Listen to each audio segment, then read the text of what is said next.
안녕하세요. 오늘은 노을에 대한 세 번째 말씀입니다. 앞에서 2시간 창세기를 통해서 하나님께서 창조하신 창조의 순서와 창조의 목적에 대해서 우리가 살펴봤습니다. 이것은 고린도전서 11장에 사도 바울이 우리로 하여금 창세기에서 하나님께서 그 창조하신 그 순서, 질서에까지 우리를 인도하기 때문에 그렇게 살펴본 것입니다. 이것은 너무나 중요하고 또 이와 같이 하나님이 정하신 창조의 질서를 깨닫지 못할 때 세상은 혼돈 가운데 들어옵니다. 이 우주의 질서는 하나님께서 권위와 순종으로 이루어지도록 하셨습니다. 그리고 이것은 모든 우리의 삶의 관계 속에서 나타납니다. 그런데 이것이 하나님께서 이미 2000년 전에 고린도 교회에 일어났던 이와 같은 일들이 오늘날 우리 사회는 팽배하고 또 이것을 잘못 오해하고 또 올바르게 이해하지 못할 때는 상당히 이제 문제가 생깁니다. 실질적으로 너무나 오랫동안 또 우리나라를 보더라도 불과 100년 전까지만 하더라도 남녀 간의 차별이 굉장히 심했고 여자들은 마치 남자의 어떤 종속된 종과 같은 그러한 위치에 있었습니다. 그렇지만 하나님은 절대로 그렇게 말씀하시지 않았고 또 이것이 왜 이와 같은 일들이 일어날 것인가에 대해서도 이미 아셨고 성경에서 말씀하고 있다는 것입니다. 그래서 오늘은 창세기 3장에서 이 타락의 순서를 살펴보겠습니다. 이 에덴 동산에서 지난 시간에 말씀드렸듯이 에덴 동산 중앙에 생명나무와 선악을 알게 하는 나무를 두십니다. 그리고 선악을 알게 하는 나무를 먹지 말라고 말씀하신 하나님은 아담에게 말씀하셨습니다. 그것이 2장 16절 17절입니다. 그리고 나서 그 이후에 사람이 독초하는 것이 좋지 못하니 돕는 배필을 지으리라 말씀하시고 그 다음 말씀이 동물들을 아담 앞으로 이끄시면서 아담이 그 동물의 이름을 지어 주었습니다. 그래서 이름을 짓는다는 것은 그 소유권과 중주권을 의미한다고 말씀을 드렸고 이것은 창세기 1장에서 하나님께서 6일 동안 천지를 창조하시고 이 천지 만물에 대한 이름을 명명하신 것과 동일하게 아담에게 그와 같은 동물들의 이름을 짓게 하면서 동물들을 다스리는 권세를 주신 것입니다. 그러고 나서 아담을 깊이 잠들게 하고 아담을 통해서 하나님은 여자를 창조하십니다. 그것은 하나님께서는 무에서 유를 창조하십니다. 라틴어로 크레아티오 엑스 니힐로라고 해서 무에서 유를 창조하신 그 하나님은 하나님의 뜻대로 하나님의 원하시는 대로 하나님의 계획대로 모든 것을 창조하실 수 있는 분이십니다. 무에서 유를 만드신 그 하나님은 아담을 창조하신 것 같이 처음부터 아담과 여자를 흙으로 창조하시지 않았고 아담에게 이와 같은 2장에서 이런 말씀을 하시고 나서 그 이후에야 여자를 남자를 통해서 지으십니다. 이것이 성경에서 말씀하는 남녀간의 질서입니다. 그런데 이런 지음을 받은 여자를 통해서 아담은 이렇게 고백합니다. 이는 내 뼈 중에 뼈 내 살 중에 살이라 이를 남자에게서 취하였으니 여자라 하리라 는 그것은 아담의 고백입니다. 이것을 잘못 오해해서 남자에게서 취하였은즉 여자라 하리라고 하는 것은 하나님의 말씀이 아니라 아담이 하는 그 말입니다. 내 뼈 중에 뼈다. 내 살 중에 살이다. 그리고 남자, 이쉬라고 했죠. 여자 이샤라고 있습니다. 1장에서 하나님이 남자와 여자를 창조하시니라고 하는 그 단어에는 하나님께서 자카르와 네케바라는 단어를 쓰십니다. 근데 이제 2장에서 아담은 이 남자에게서 나왔다는 뜻인 이샤라는 단어로 여자의 이름을 명명합니다. 이것은 하나님께서 남자라 하여금 여자를 사랑으로 다스리라는 그러한 뜻으로 우리는 해석을 해야 됩니다. 이것에 대해서 오해가 되고 또 잘못 사람들이 받아들인 이유는 바로 타락의 순수 때문입니다. 그리고 이것은 이미 영적인 세계에서 이 세상이 창조되기 전에 이미 언제인가는 모르지만 영적인 피조물인 천사들의 타락이 있었다는 것을 보게 되고, 그리고 그 천사 중 가장 뛰어났던 루시퍼는 하나님이 정한 질서를 에덴 동산에 와서 무너뜨립니다. 이것은 다르게 말하면은 이 보이지 않는 영적인 세계의 타락을 하나님께서 다시 회복하시고 구속하시고자 하는 계획이 이 땅에 있었고, 그리고 사람에게 있었고, 더 정확하게는 남자와 여자에게 있다는 것입니다. 이것은 하나님의 놀라운 그 창조와 구속의 계획이라고 우리는 볼 수 있습니다. 사단은 여자를 통해서 죄가 세상에 들어오게 했습니다. 그렇지만 하나님은 여자의 후손을 통해서 구속주를 보내십니다. 사단은 죄를 들어오게 했지만 하나님은 그 죄로 인하여서 더 큰 새로운 창조를 완성하십니다. 사망이 사람으로 말미암았은즉 부활도 사람으로 말미암는다. 결국 죄의 결과가 사망인데 그 사단은 사망을 통해서 하나님의 통치에서 벗어납니다. 그리고 사망의 권세 잡은 자로서 이 세상에 군림하게 됩니다. 그때 하나님은 사망으로 말미암아 부활을 하시게 하시고, 부활을 통해서 마귀의 권세를 깨뜨리시고 새로운 창조를 우리에게 허락하십니다.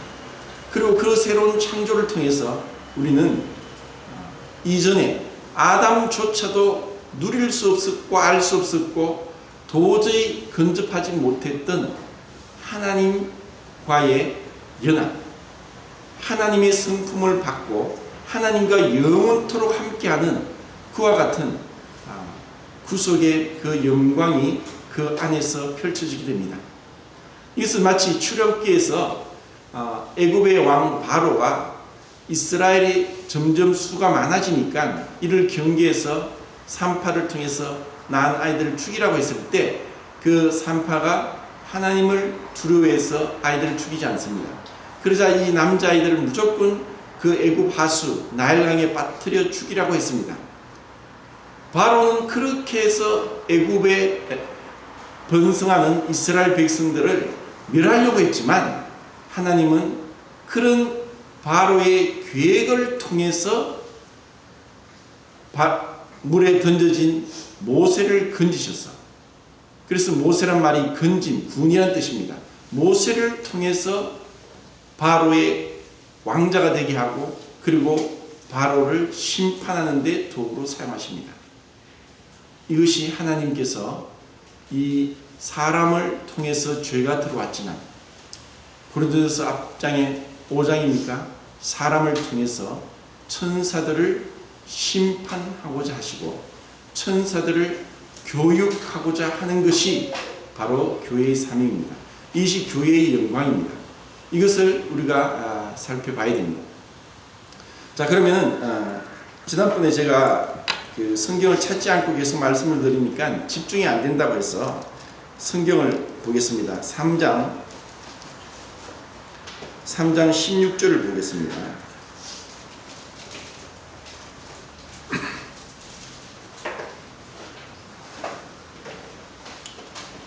또 여자에게 이르시되 내가 이게 임신하는 고통을 크게 더하리니 네가 수고하고 자식을 낳을 것이며 너는 남편을 원하고 남편은 너를 다스릴 것이니라 하시고.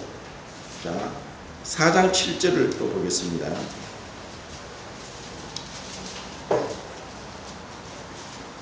네가 선을 행하면 어찌 낯을 들지 못하겠느냐. 선을 행하지 아니하면 죄가 문에 엎드려 있느니라. 죄가 너를 원하나 너는 죄를 다스릴 것이니라. 자, 이 3장 16절과 4장 7절의 하반절의 그 문장 구조는 동일합니다. 여자에게 3장 16절에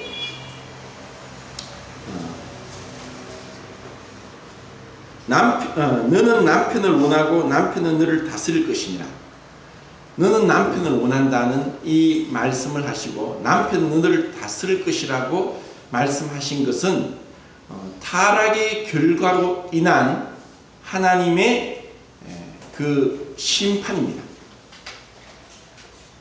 여자가 흔히 우리는 생각할 때 임신하는 고통, 이 임신을 10달 동안 하고 출산하는 고통, 이것이 그 타락의 결과로 인한 하나님의 심판이라고 생각하지만 그것도 동일하고 또 한 가지 더 너는 남편을 원하고 남편은 너를 다스릴 것이니라 하고 말씀했습니다.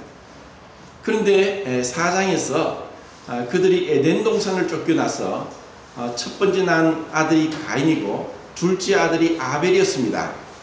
그런데 가인은 농사를 하는 자였고 아벨은 양을 치는 자였는데 그들이 동일하게 하나님께 제사를 드립니다. 가인은 농산물로 하나님께 바쳤고 아벨은 양의 첫 새끼와 기름을 하나님께 바쳤는데 하나님께서 아벨과 아벨의 제물은 받으셨지만 가인과 가인의 제물은 받지 아니하십니다. 이를 인해서 가인이 시기와 분노 가운데 그 동생 아벨을 쳐 죽이게 됩니다. 그 이후에 하나님께서 가인에게 내린 그 심판이 바로 우리가 읽은 4장 7절입니다. 죄는 너를 원하고 너는 죄를 다스릴 것이다. 이것은 남자와 여자의 관계가 마치 가인이 죄를 범하고 나서 죄가 그를 원하고 그는 죄를 다스려야 되는 그런 마치 천적과의 같은 그런 관계가 됨같이 우리에게 남자와 여자의 관계는 서로 지배권을 차지하려고 하는, 그리고 각자의 무기를 통해서 남자는 힘으로, 여자는 깨와 여자의 매력과 여자의 그러한 여자에게 주어진 그것으로서 남자를 조종하고자 하는 그러한 일들이 인류의 역사고 지금까지 이어져 오고 있습니다. 하나님은 남자와 여자를 통해서 사랑과 존경의 관계가 되게 하셨지만 이것은 무너져 버렸습니다. 그럼 이것을 어떻게 하나님이 회복하시는가? 그것은 교회 안에서, 교회를 통해서 하나님은 남자와 여자가 얼마나 아름답게 서로 사랑하고 존경하는 자로서 하나님께서 원하시는지를 우리가 보여줘야 됩니다. 우리는 우리나라 사회가 지금은 그런 뉴스가 뜸하지만 전에는 그 기러기 아빠라는 그런 말이 많았습니다. 자녀들을 교육하기 위해서 어머니가 자녀들을 데리고 영어를 사용하는 나라에 가서 공부를 합니다. 그럼 아버지는 정말 힘들게 돈을 벌어서 그 처자식에게 도와주면서 그렇게 외로워서 기러기처럼 있다가 정말 영양실조로 또 아니면 외로워서 또 그런 어려움을 견디지 못하고 죽는 그러한 사례들이 많이 보도되었습니다. 이것은 자녀 교육이 무엇이 중요한지를 알지 못합니다. 자녀 교육의 가장 중요한 것은 부부가 서로 사랑하는 것입니다. 이것을 마귀는 깨뜨립니다. 마귀가 처음 이 사람을 공격한 것이 가정을 공격합니다. 그리고 이 세상의 권위를 업신여기게 합니다. 이것은 모든 사람에게 임했습니다. 부모의 권위가 업신여겨짐으로 자식들이 못된 송아지처럼 마음대로 함부로 행하는 일들이 일어납니다. 자녀들을 잘못 교육시키고 있는 것입니다.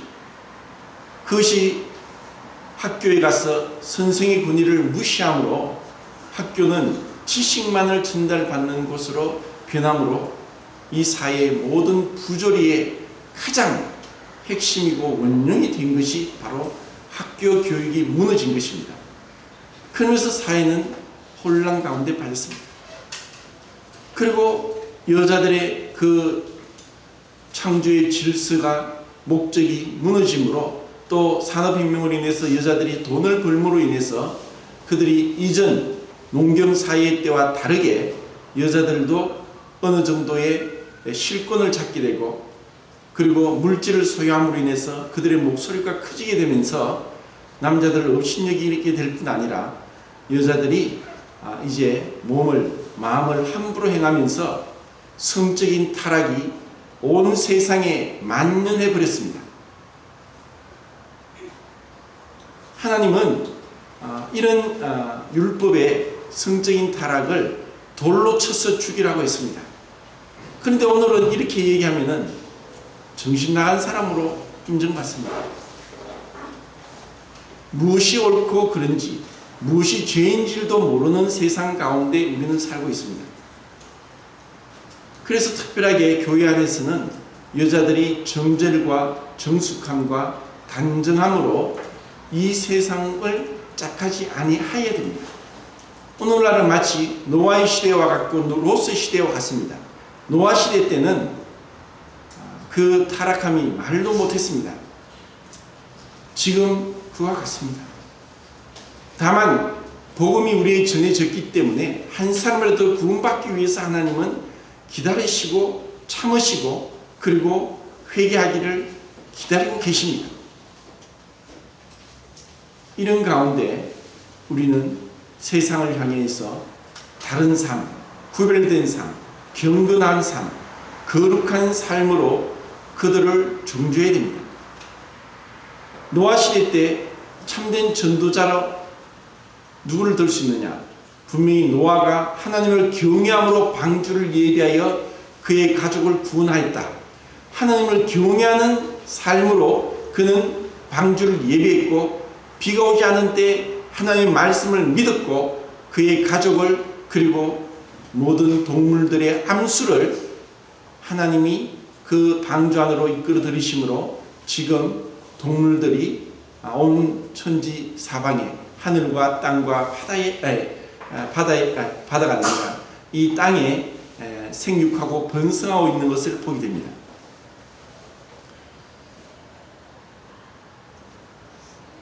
에녹은 또한 이러한 노아 시대 때 하나님과 동행했습니다. 65세의 무두셀라를 낳을 때 그때부터 하나님과 동행했다고 했습니다. 그때 하나님의 계시가 임했고 그때 하나님의 말씀과 하나님이 이 에녹을 65세 때 변화시킵니다.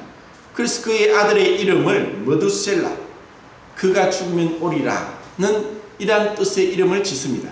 그리고 하나님의 자비는 무두셀라를 통해서 나타납니다. 성경에서 가장 오래 산 사람이 무두셀라고 그의 죽음은 969세에 일어났습니다. 지금 우리나라도 100세 이상이 2011년도 6월 31일 기준으로 1836명입니다. 지금 3년이 더 흘렀기 때문에 100세 이상이 더 많아졌을 것입니다. 그때 이미 65세 이상이 500만 명이 넘었습니다. 그 당시에 4,800만 명 정도 되었는데 10.6% 정도 될 정도로. 하지만 우리 조상들과는 비교가 되지 않습니다. 하나님께서 무두셀라를 그렇게 오래 살게 하신 것은 그가 죽으면 노아의 홍수가 일어날 것을 에녹에게 말씀했습니다. 그래서 에녹은 어떤 삶을 살았느냐? 복음을 전도하는 삶을 살았습니다. 이 세상을 향해서 경건치 않게 행한 경건치 않은 자들의 경건치 않은 행동에 대해서 정죄했습니다. 그것이 하나님과 동행한 삶입니다. 우리가 하나님과 동행한 삶은 이 세상과 짝하지 않고 이 세상의 죄악에 대해서 정죄하고 그들로 하여금 당신이 그렇게 무분별한 삶을 살면 하나님의 심판을 피할 것이 없을 것이다. 이 세상의 심판도 무서워서 죄를 범치 않고 정말 두려워서 심판받지 않기 위해서 행동을 조심한다면 우리 모두는 하나님 앞에 심판대에 서게 된다. 그래서 이 세상을 향하여서 우리가 정죄하고 이 세상과 구별되어야 됩니다. 이 교회가 거룩하게 구별되지 않을 때 하나님의 원하시는 계획이 이루어질 수 없습니다. 그래서 마귀는 이제 교회를 공격합니다. 교회 안에 세속적인 인본주의적인 번영신학이 들어오게 해서 이것을 통해서 교회 다니는 사람들이 명목뿐인 껍데기 그리스도인, 가라지, 양의 탈을 쓴 이리가 많아지겠습니다. 그래서 교회 다니는 사람들이 이제 손가락질 받고 욕을 얻어먹음으로 인해서 전도의 길이 점점 막혀지는 가운데 있습니다. 하나님의 전쟁은 사람의 많고 적음에 있지 않습니다. 그래서 하나님을 신뢰하는 믿음 가운데 있고 거룩한 구별된 삶 가운데 있습니다. 남자와 여자의 그 관계는 이렇게 해서 이제 타락의 결과로 말미암아 구약 성경의 여러 사례들을 통해서 원래 창조의 계획과 같이 이렇게 타락의 결과로 어떤 남녀의 구별이 생겼는가는 구약 성경에 있는데 몇 가지를 살펴보면은 요셉이 꿈을 꾸었을 때 해와 달과 11별이 자기에게 절한다고 얘기합니다. 그래서 아버지 야곱은 요셉을 꾸짖습니다. 어찌 나와 너의 어미가 네게 절하겠느냐. 별다른 해석이 필요 없습니다. 해와 달, 그는 아버지와 어머니를 상징한다고 야곱은 알았고 또 그 말을 듣던 요셉도 형들도 알았습니다. 그리고 또 한 가지는 우리가 봤던 레위기 4장에서 속죄제를 드릴 때 4가지로 구분해서 속죄제를 드린다고 말씀을 드렸습니다. 제사장이 범죄했을 때와 온 회중이 범죄했을 때 동일한 제사를 드리고 동일한 제물을 드립니다. 수송아지로 제사를 드리죠. 그리고 족장이 범죄했을 때는 숫염소를 속죄제물로 드렸습니다. 하지만 평민 중에 하나가 범죄했을 때는 암염소를 속죄제물로 드리게 함으로 인해서 심지어 제물에서까지 수컷과 암컷을 구분하는 것을 우리는 알 수 있습니다. 그리고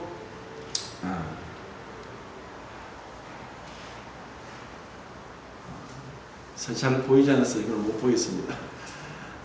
이렇게 구약 성경에는 많은 남녀의 구별이 있음을 볼 수 있습니다. 그러면 이제 신약에 들어와서 하나님의 그 구속이 이루어진 가운데 이제 교회 안에서 어떻게 하나님은 그 죄로 인하여서 일그러지고 또 타락한 이 세상을 어떻게 회복시킨가를 이 교회를 통해서 말씀합니다. 먼저는 구약과 신약을 비교했을 때 구약에서는 제사장들이 오로지 남자들이었습니다. 그리고 특별하게 레위 자손 중에서 고핫이 낳은, 그리고 고핫이 네 아들 아므람과 이스라엘과 헤브론과 우시를 낳는데 아므람이 낳은 아론과 모세 중에서 아론의 아들 나답과 아비와 엘라살과 이다말, 그리고 그 비느하스, 이렇게 아론의 자손들만을 통해서 제사장의 역할을 감당하겠습니다. 그리고 민수기에 들어가서 1차, 2차 인구조사를 할 때도 20세에서 50세까지 남자들, 전쟁에 나갈 남자들 60만 3,550명과 60만 1,730명 이렇게 숫자를 남자들만 계수하게 했습니다. 제사장들이 성막에서 섬길 때는 반드시 대제사장은 7가지 옷, 제사장은 3가지 옷을 입어야 됐는데 그것이 바로 머리에 서는 두건이었습니다. 그 머리에 서는 두건을 서는 것은 무엇을 의미하느냐 하면은 바로 우리의 영광을 가린다. 우리의 죄로 인한 교만을 내려놓고 하나님 앞에 겸손의 표시를 합니다. 우리도 우리 조선시대 때도 유교의 문화권에 있으면서 여자들이 그 지아비를 섬길 때 어떻게까지 했느냐. 이 밥상을 들고 이렇게 머리에 맞추어서 들고 앞에 놓고 또 밥상을 이제 다 식사하고 나서 밥상을 머리에까지 높여서 머리를 가리고 뒤로 그러니까 뒷걸음쳐서 나가게 하면서 그 복종의 표시를 나타냈습니다. 구약의 제사장들은 머리를 만약에 가리는 두건을 서지 않으면 죽임을 당합니다. 여기서 가린다는 이 단어는 바로 죄와 속죄의 의미를 나타냅니다. 처음 죄가 들어왔을 때 남자와 여자는 벌거벗은 부끄러운 수치를 알게 되었습니다. 죄가 들어오기 전에는 벌거벗고 있었지만 그들에게 어떠한 죄에 대한 유혹과 욕심이 없었습니다. 심지어 그의 몸에서 난 아내일지라도 죄의 정욕으로 인해서 그런 정욕적인 눈길을 보내지 아니하고 사랑스러운 눈길로 함께 했습니다. 근데 죄가 들어왔을 때 이제 그들은 부끄러움을 알게 됩니다. 그 부끄러움은 육신의 부끄러움뿐 아니라 우리의 마음속의 비밀까지 부끄러워서 가리게 됩니다. 그래서 오늘날은 부부 사이에도 비밀이 많습니다. 그것은 비밀이 많을수록 친밀도는 떨어집니다. 여자들이 돈을 벌므로 주머니를 따로 찹니다. 그러면서 그런 사소한 것에까지 독립을 원하게 된 것이고 이것은 성경적으로 말한 참된 연합, 참된 하나됨, 한 몸의 비밀이 여기서 점점 멀어지게 된 것이죠.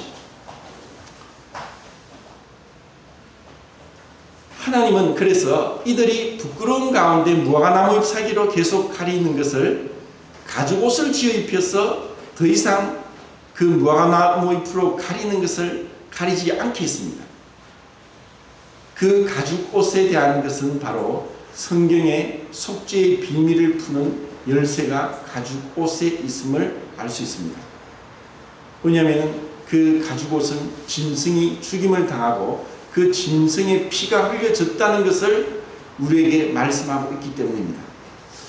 그러면 그 가죽옷을 통해서 그들은 이제 부끄러워하지 않았고, 그리고 이 가린다는 것은 스스로 부끄러운 죄를 가릴 뿐 아니라 거룩하신 하나님 앞에 나올 수 있도록 그 나오는 방법이 무엇인가를 아담과 여자에게 말씀하신 것입니다.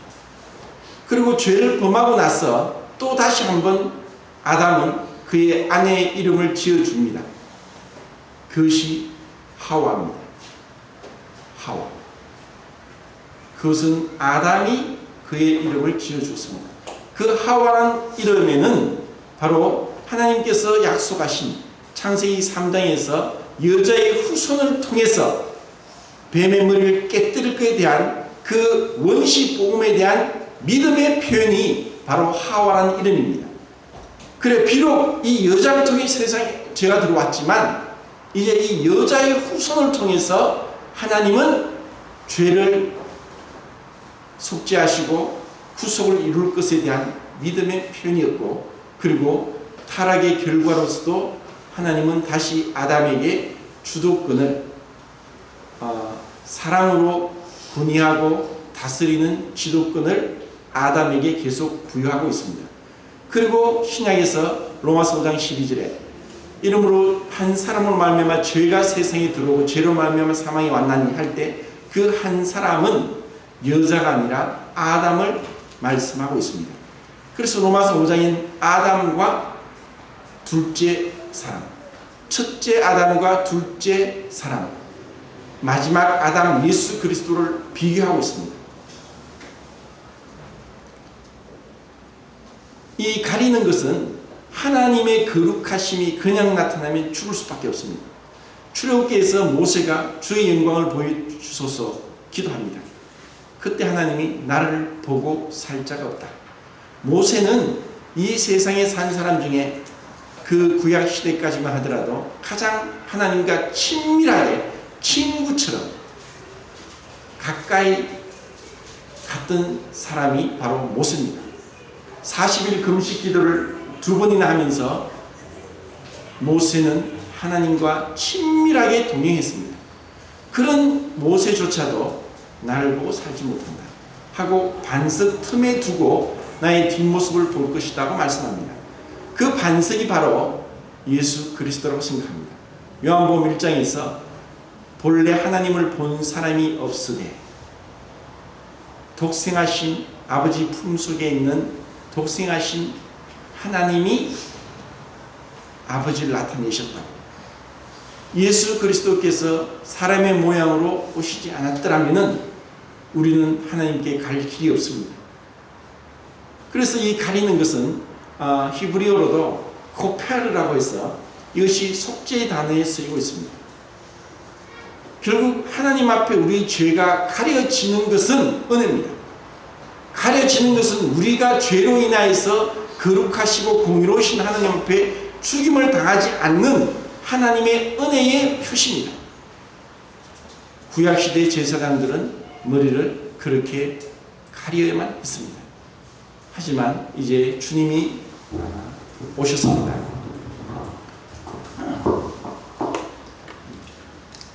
헬라에 보면은 휘장이라는 단어가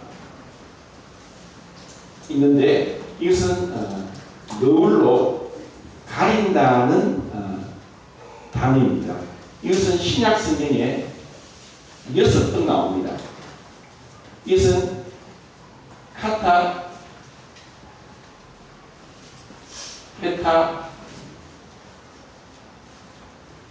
카타페타스마라는 단어인데 이것은 마태복음 27장 51절, 마가복음 15장 45절, 누가복음 23장 38절, 히브리서 6장 19절, 9장 3절, 10장 20절. 복음서에서 3번 언급되는 것은 예수님이 운명하실 때 성소 휘장이 위에서부터 아래까지 찢어집니다. 성소는 성소와 지성소를 가리는 휘장은 성소 안에 들어가는 휘장이 있었고 지성소에 들어가는 휘장이 있었습니다. 이것은 동일하게 10규빗으로 장방이 같습니다. 이 성소에 들어가는 휘장에 기둥은 5개 있고 받침은 놋이었습니다. 지성소 휘장에 들어가는 기둥은 4개이고 받침은 은입니다.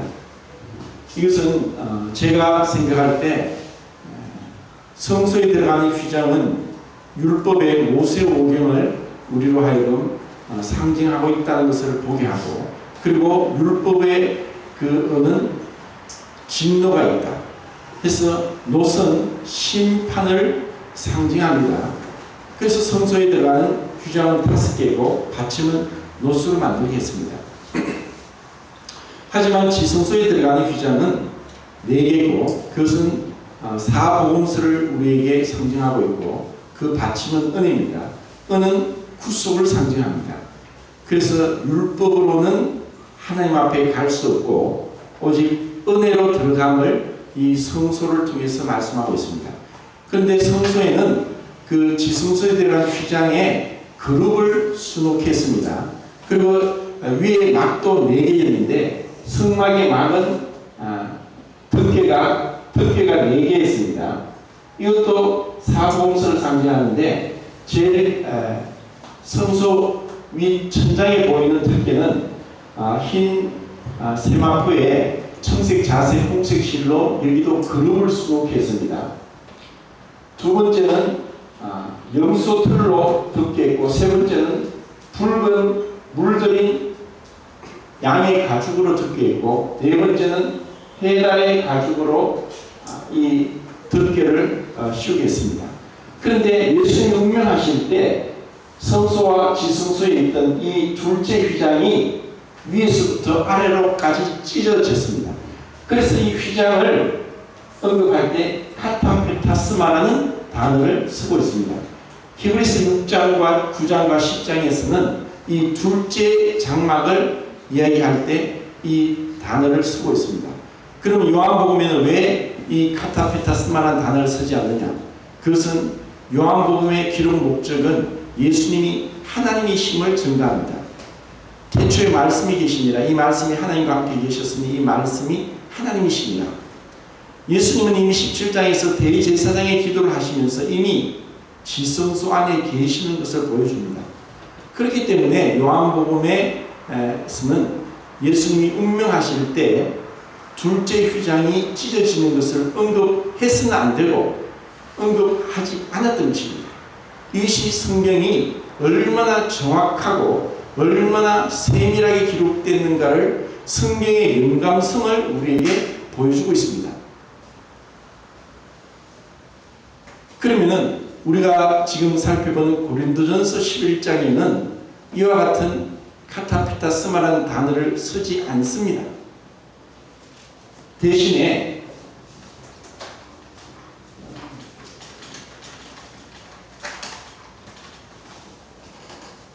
카타 케팔레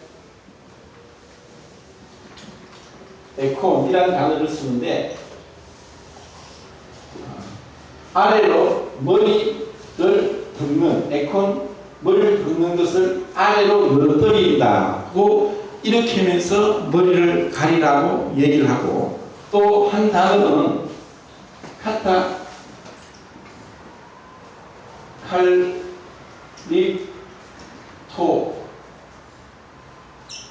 칼립토스 이런 식으로 이 단어를 쓰고 또 부정어로 앞에 해서 카타칼립토스 이렇게 해서 이 단어가 계속 그 문장에서 변형되면서 머리를 가리거나 머리를 덮거나 이 단어를 이제 고린도서 11장에 쓰고 있습니다. 그러면 고린도서 11장에서 카타페타스마라는 단어를 쓰지 않는 이유는 무엇이냐? 휘장에 이 단어를 쓰고 있기 때문에 여자의 머리를 가리는 너울을 이 단어로 쓸 수 없었던 것입니다. 그러면 여자의 머리에 너울은 결국 무엇을 말씀하고 있느냐? 바로 남자의 영광이 여자이기 때문에 하나님 앞에 남자의 영광이 가려져야 된다는 것을 우리에게 보여주고 있습니다. 이것은 권위의 문제고 순종의 문제입니다. 여기서 말하는 머리된 케팔레는 역대상 29장 11절에 주께서 만물의 머리 되십니다 하면서 지배권, 통치권을 말씀하고 있는 것입니다. 이것을 성경 말씀이 분명히 말씀하고 있는데 이것을 무시하면서 교회 안에 질서가 무너지고 사람이 우상화됩니다. 결국 우리의 근본 죄는 교만입니다.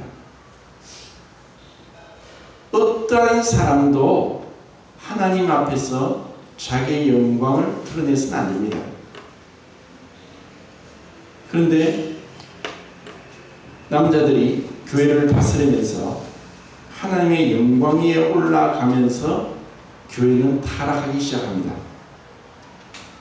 교인들도 목사님 하면서 그렇게 죽게 세우다 보니까 성경이 신약 성경에서 말씀한 이 교회의 질서, 가죽과 같은 이 교회의 모습이 유대교화되면서 돌아가 버립니다. 마치 목사가 레위 지파의 제사장과 같은 역할을 하고 있다고 착합니다. 베드로전서 2장 9절에 너희는 택하신 족속이요 거룩한 나라의 왕같은 제사장이요. 우리는 왕같은 제사장으로 하나님이 부르셨습니다. 예수 그리스도 이름으로 기도합니다 하고 마지막에 기도하는 것도 예수님 이름으로 기도할 때 우리는 담대하게 은혜의 보좌 앞에 나가게 되는 것입니다. 그리고 고린도전서에서 말씀하고 있는 중요한 것을 제가 좀 쉽게 말씀을 드리겠습니다. 성부 하나님,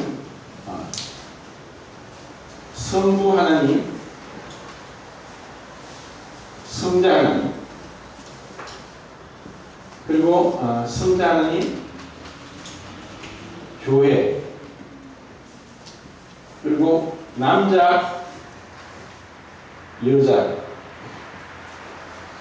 자, 이 표가 단순한 거지만 제가 고린도전서 11장을 정말 쉽게 얘기하기 위해서 이런 표를 이제 만들어 봤습니다. 성자 하나님은 성부 하나님으로부터 출생을 합니다. 이 모든 만물은 하나님이 창조를 하셨지만 성자 하나님은 성부 하나님이 낳으셨습니다.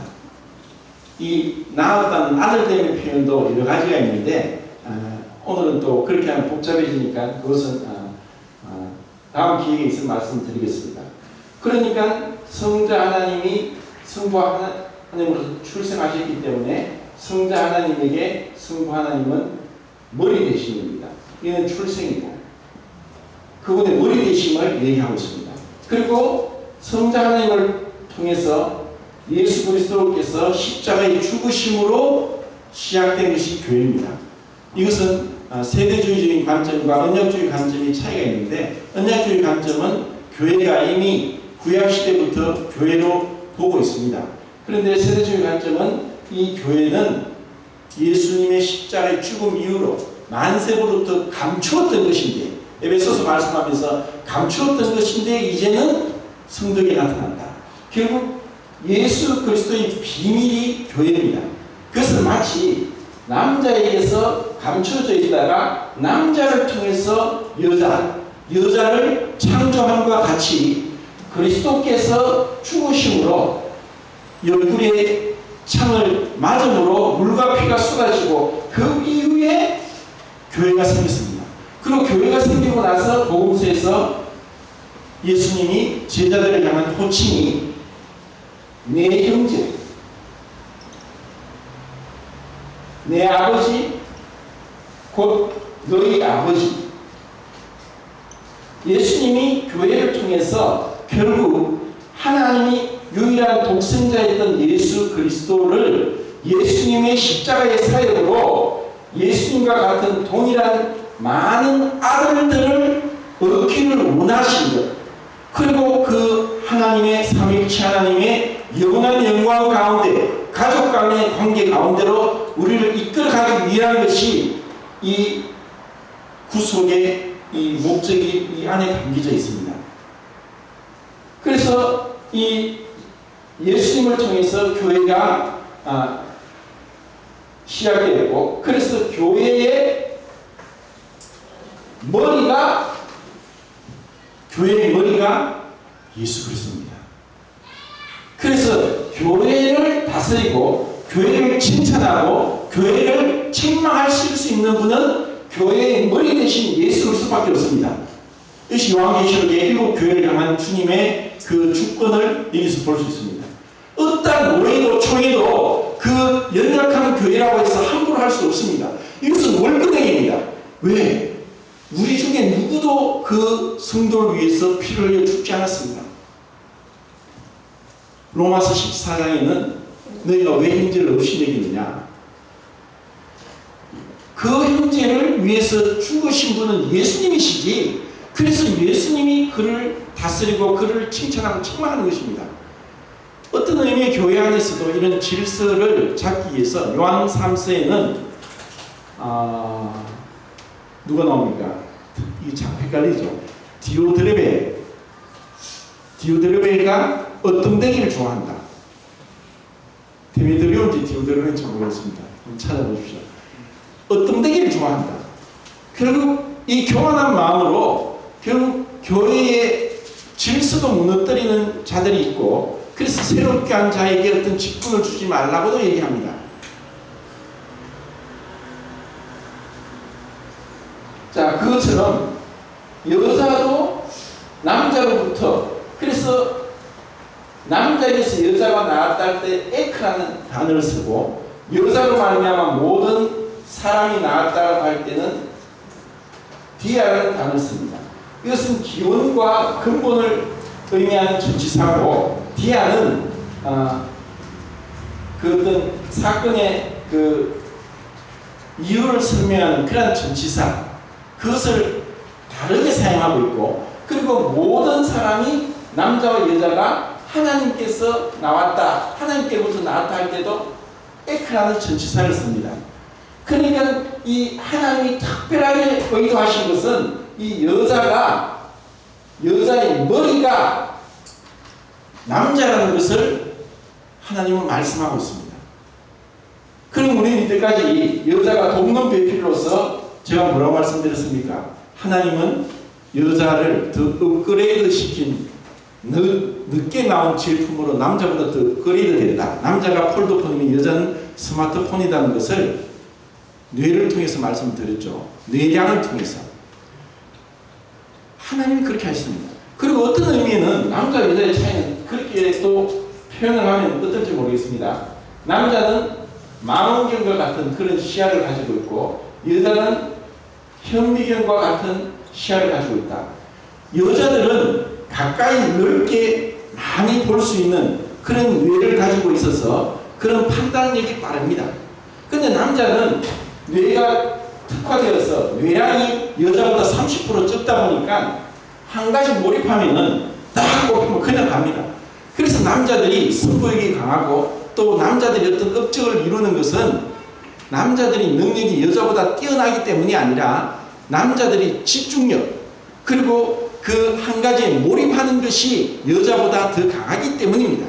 그런데 이런 망원경 같은 시야를 가진 남자를 보좌해줄 현미경을 가지고 있는 여자가 절대적으로 필요하기 때문에 사람이 독처하는 것이 좋지 못하다 하고 주님이 말씀하신 것입니다. 그래서 서로 이것은 함께 조화를 이루고 하나님이 정한 이 질서 가운데 이 머리됨을 여자가 인정하는 것이 얼마나 중요한가를 말씀하고 있습니다. 이것은 마치 뭐와 같냐면은 성부 하나님과 성자 하나님은 위치적 질서는 동등하십니다. 그분은 능력 면에 있어서 또 하나님의 그 위치에 있어서 성부 하나님과 성자 하나님은 동등한 하나님이십니다. 만약에 성자 하나님을 성부 하나님보다 열등하다고 하면은 그것은 이단입니다. 여호와의 정의는 성자 하나님을 천사 중에 가장 뛰어나다고 이렇게까지 얘기합니다. 전능하지 않고 능하시다는 이런 말도 안 되는 소리를 합니다. 이단들은 다 그렇게 이야기합니다. 삼위일체를 부인하고 하나님의 그 신성을 모독하고 있습니다. 그렇지만 성부 하나님과 성자 하나님의 이 관계적 질서는 성부 하나님이 성자 하나님이 성부 하나님에게 절대적으로 복종하고 있습니다.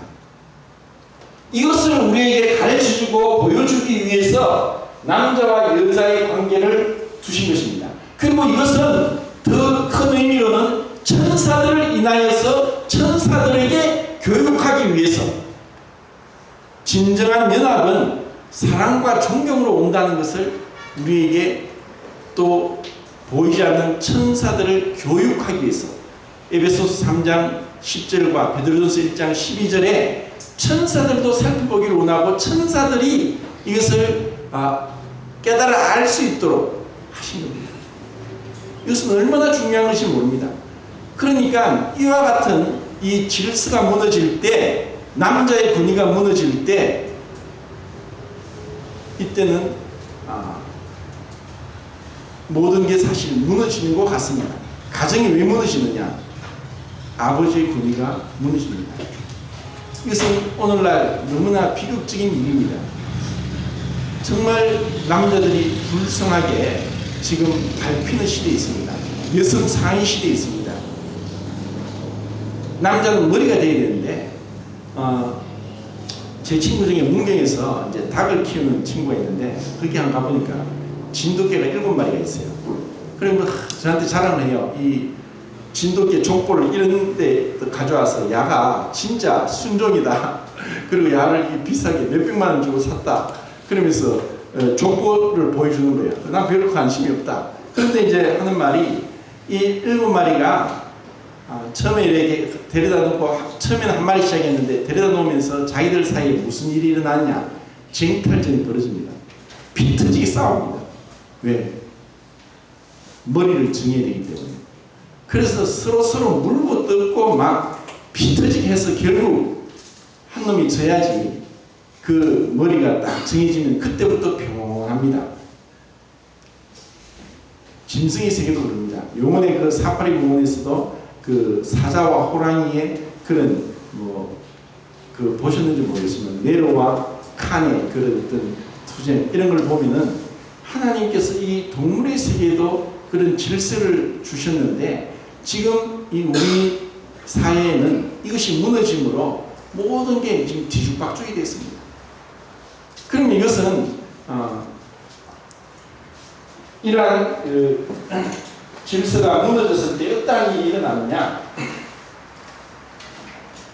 이 복음은 너무너무 순수하고 또 너무나 고귀하고 숭고하고 그리고 너무나 아름답습니다. 그러다 보니까 마치 돈을 위조시피하듯이 이 복음이 희석되고 복음이 가려집니다. 가장 크게는 율법주의와 반율법주의 그리고 율법 폐기론 율법주의와 반율법주의로 나눠지면서 복음을 변질시키고 있습니다. 이거와 동일하게 또 복음을 안에 있는 복음으로 인한 교회가 무너지는 것은 권위의 남용과 권위의 무시가 일어나면서 교회 질서가 무너집니다. 교회 안에서 권위가 무너지는 것은 우리가 모두 교만하기 때문에 어떤되기를 좋아하고 하나님이 정한 질서를 무시하고 이것에 대적함으로 인해서 일어납니다. 많은 사람들이 이것에 의해서 공격을 받아가지고 자기도 무너뜨리고 그 교회도 무너뜨리는 그런 사단의 도구 역할을 합니다.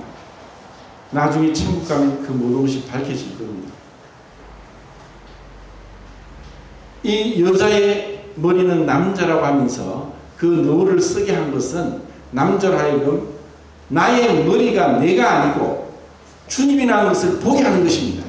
우리가 남자가 주님의 권위를 인정하지 않을 때 자기 마음대로 이 지배권을 휘두르려고 합니다.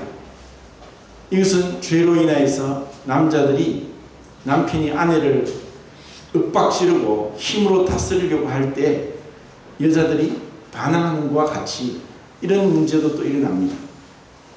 권위가 무한정 남용됨으로 사람이 주님 자리에 올라갔습니다. 이것이 얼마나 무섭냐 하면은 예수님 당시에 왜 바리새인들이 주님을 죽였느냐? 그들이 그들의 영광을 더 사랑했고 주님의 영광을 무시했습니다.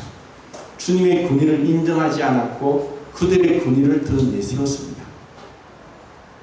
이것은 주님을 죽이는 데까지 이르렀습니다. 얼마나 무섭습니까?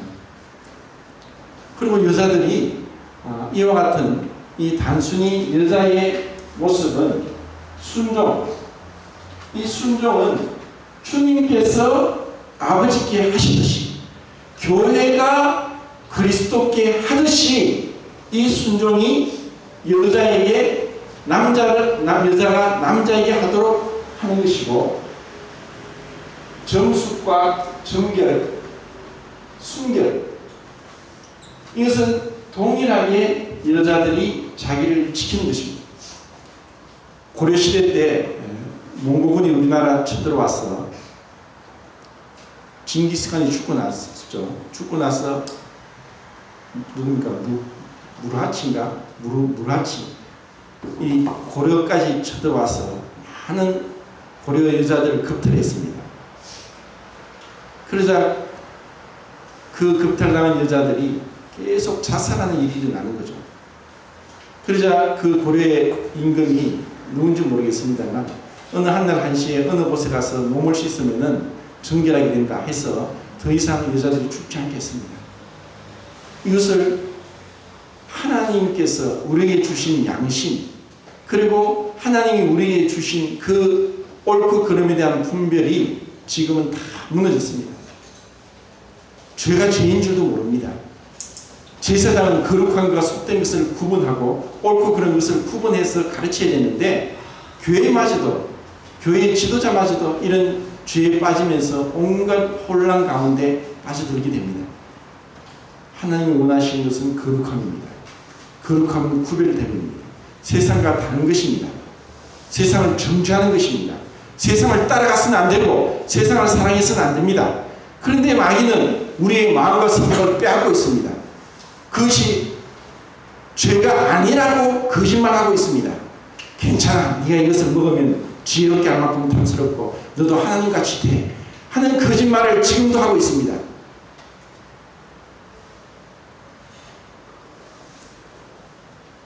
시간이 나갔네요. 이제 고린도전서 11장을 보겠습니다.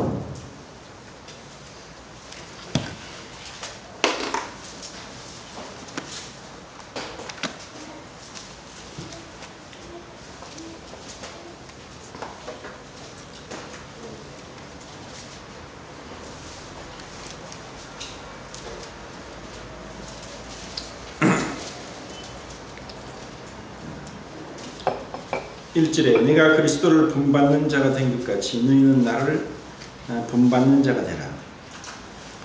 결국 이 믿음은 본받음입니다. 그리고 제가 한 가지 빠뜨리겠네요. 자, 여기 오늘 시간이 다 됐기 때문에 이것을 보고 우선 다음에 이제 설명하겠습니다.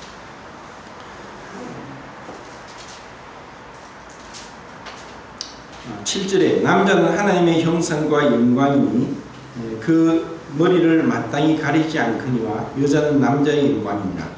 자, 이 남자는 하나님의 형상과 영광이고 또 남자의 영광은 여자라는 이 말씀은 이제 다음 시간에 제가 또 자세하게 말씀을 드리고 고린도 11장을 한 절 한 절 좀 더 쉽게 설명을 할까 합니다.